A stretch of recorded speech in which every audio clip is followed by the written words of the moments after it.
How to love unconditionally. Man, isn't it an easy topic?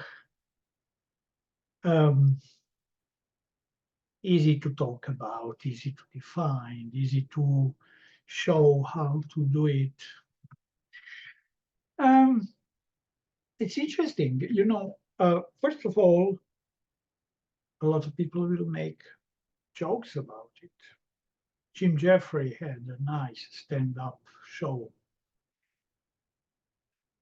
conditions of how to love unconditionally. He even made a joke about his mom loving him unconditionally, and he's thinking, what if I cut her teeth? Would she love me still? Um,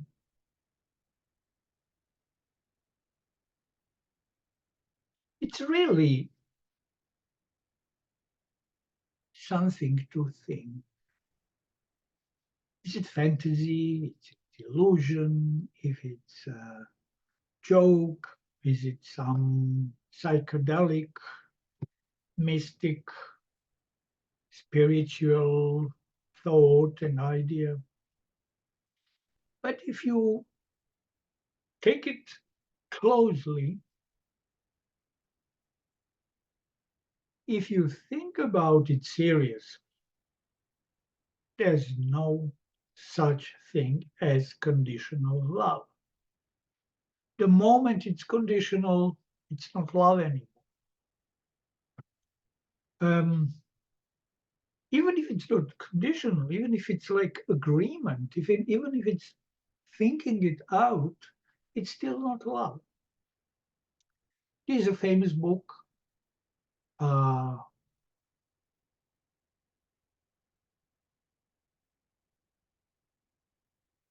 I Love Languages. I don't think it's a good title. I think it would be five personality languages, five relationship languages. But the moment when you strategize, the moment when you try to elicit certain response, I don't think it's love. Um, what we really, really do when you love somebody, you are just care, you support other human being, you share thoughts, feelings, wishes, and then you enjoy giving that energy and attention. The gratitude that you might get is only information that what you are doing is right thing, but you don't want anything back. So we have a good model. The first of all, conditional love comes from Paul's belief that we need to deserve, we need to earn it, and that's that's mistaken and hurts us all our life. We are trying to deal with this. When we are children, they love us. They loved us even before we were born. They loved us just with the idea I want to have a child. And when life is pregnant, it's celebration. They love us so much that some mothers, when pregnant and informed that the pregnancy is very risky, they might lose their life, they die during the childbirth. I have a a woman in my family, a doctor who died giving a birth, since she loved the child so much before child was even born.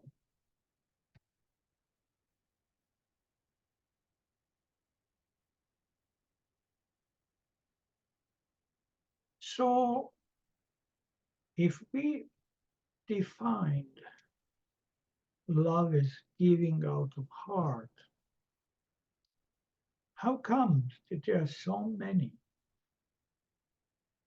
wrong images?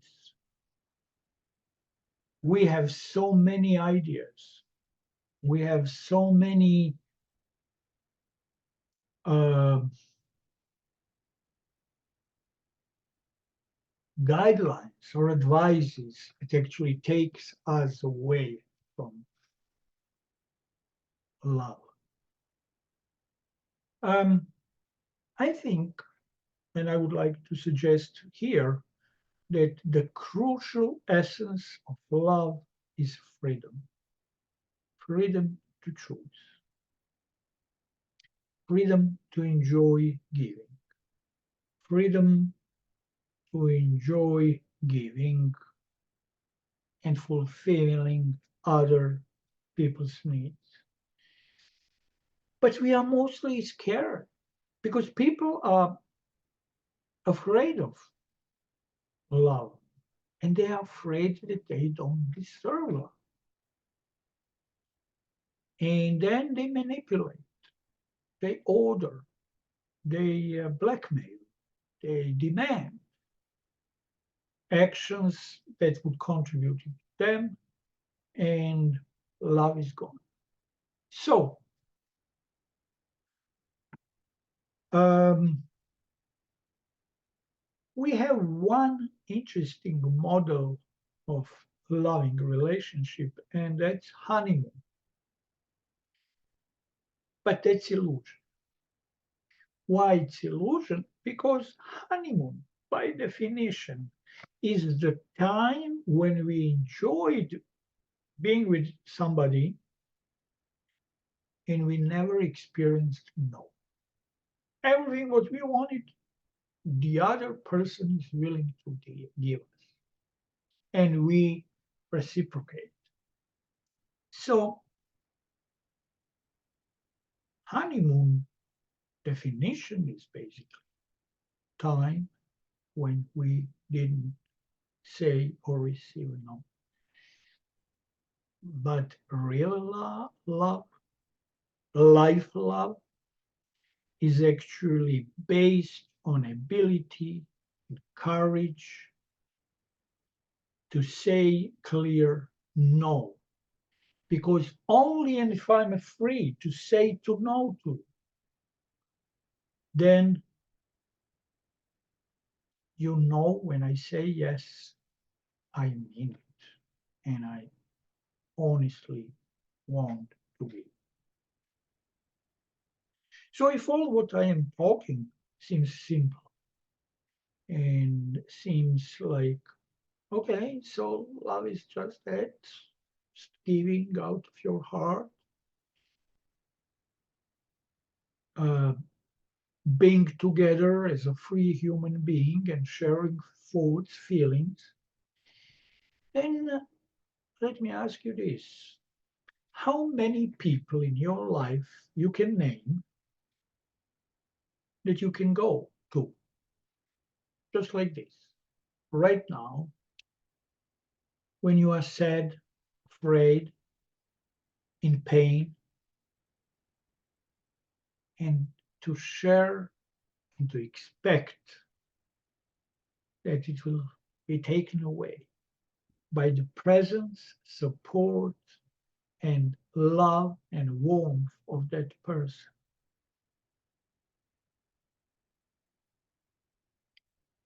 So something happened to me, I'm upset or I'm in a huge distress, and I immediately know the person.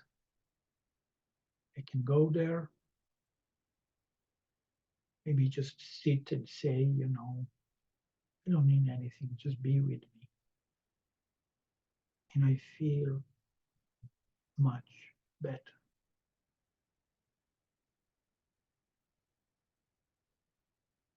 That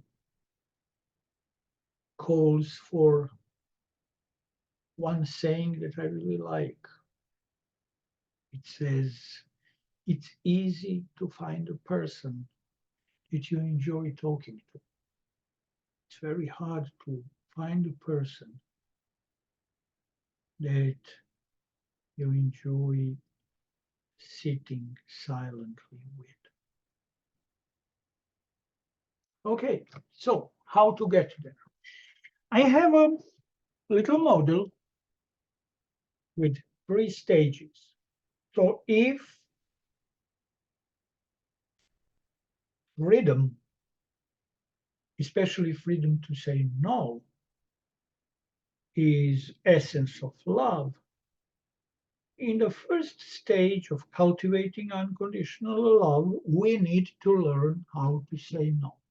In order to say no, we need to say it when it's appropriate. And it's appropriate whenever we feel, see, sense, or know that the other person is demanding from us something to do by manipulating, coercing, blackmailing, trying their best to get from us what we want to give unconditionally and freely. It's especially in our culture the hardest thing that you will ever do. It's very hard to say no. Can you give me some money? No. Can you do this for me? No. And say this no without losing connection, without disconnecting from the person. I want you to best. I wish you can find somebody else to give it to you. I will be glad for you if you find it. I'm really on your side. But no.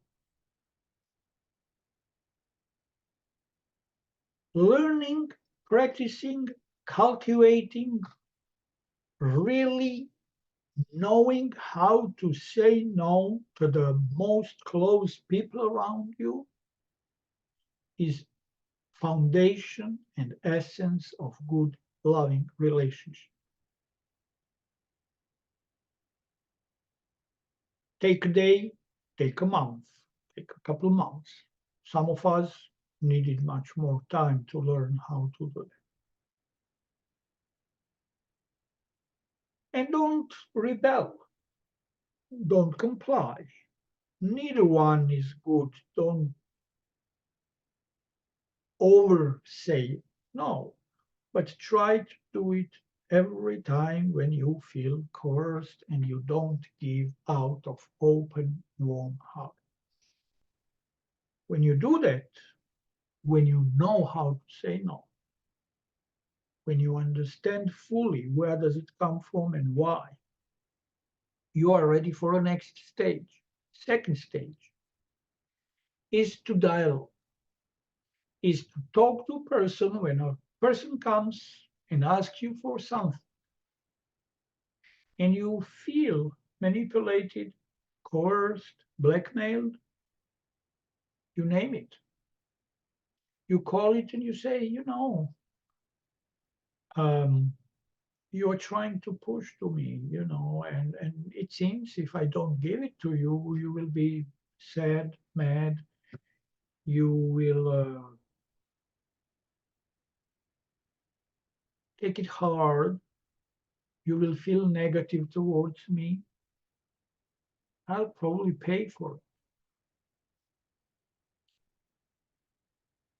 No, no, no, I'm just asking. I think it's normal. I think that's respectable. I think I'm logical. I think my expectations are realistic. And since we are in a relationship, but you really try to talk to person and to explain that what you really want to do and you are willing to do it and you will be happy to do it if you have a freedom to say no without consequence. That will that phase will must last even longer. It's very hard to know, to learn skills, to know knowledge, how to say, how to recognize and word it out and discuss it with other people in a way that will work for them to know what they are doing. Because most people don't know that when they do that. They think they do something normal because they learned that. All culture does. If you do this well, if you really practice and master those two stages, ability to say no and ability to talk about strategies that you are pushed to love somebody conditionally, then you can come to the third stage, and that is real giving, regardless how other people behave. Because of those two stages, now you are free to understand for yourself and to do inner work whenever request from other people looks like demand.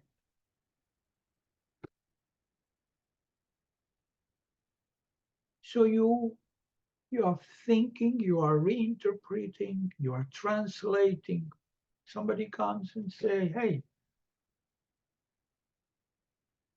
I really think you should wash the car. I really think you should make lunch tomorrow. I think you really should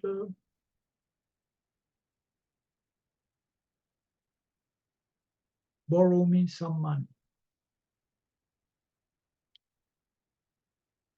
And you feel pushed, you feel coerced, you might feel manipulated,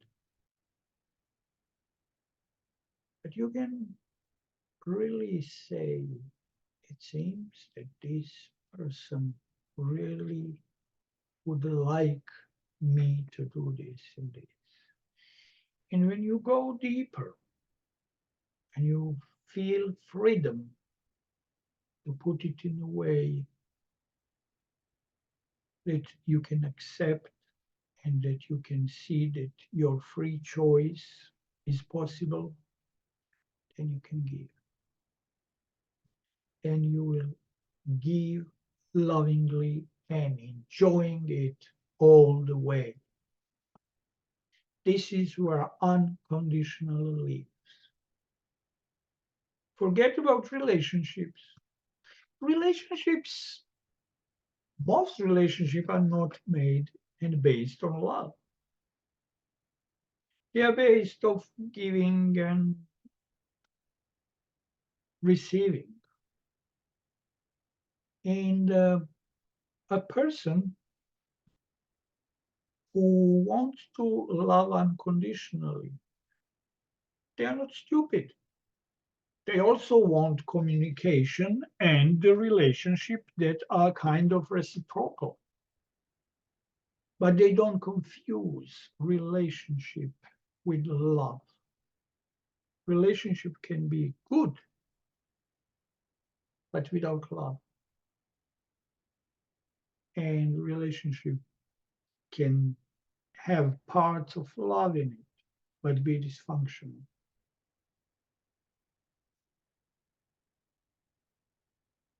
But if you live with a love, if you work through these three stages, if you apply it in the most close relationship you have, you will feel fulfilled. You will feel happy and healthy. Thanks.